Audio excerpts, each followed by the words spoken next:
გია ყურვაშვილს ირაკლი პეტრიაშვილი პასუხობს. პეტრიაშვილმა ის პოლიტიკურ მიცვალებულად მოიხსენია და აღნიშნა, რომ კამერების წინ პოზირებისთვის ირჯება.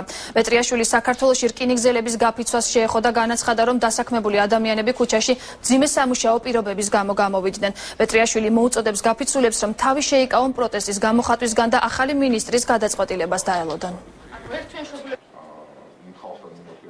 იმერული ესკისები მახსენდება ხოლმე, მიცვალებული ადგაო, რომ არის იქ ესეთი სიუჟეტი, მე არ ვიცოდი თუ ახლა მიცვალებულები საუბრობდნენ, პოლიტიკური მიცვალებულები, მე წარმოდგენა არ მაქვს ახლა რა პასუხები უნდა გავცე იმასთან დაკავშირებით, რომ საბოტაჟს ვახდენთ და ჩემს ერთ სიტყვაზეა დამოკიდებული 15,000 კაციანი რკინიგზა გაიფიცება თუ არ გაიფიცება.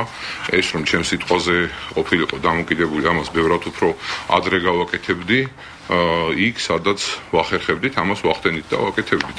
ეს იყო ზესტაფონის ფეროშენოდნები ქარხანა, ეს იყო ტყიბულის შახტები, ეს იყო ბათუმის ტერმინალი, ეს იყო უამრავი მცირე მეტნაკლებად უფრო მცირე საწარმო. ეს არის გაუსაძლეს პირობებზე და იმ სიყალბეზე, რაშიც თუ სხვათა შორის შალამბერიძეც იღებდა მონაწილეობას.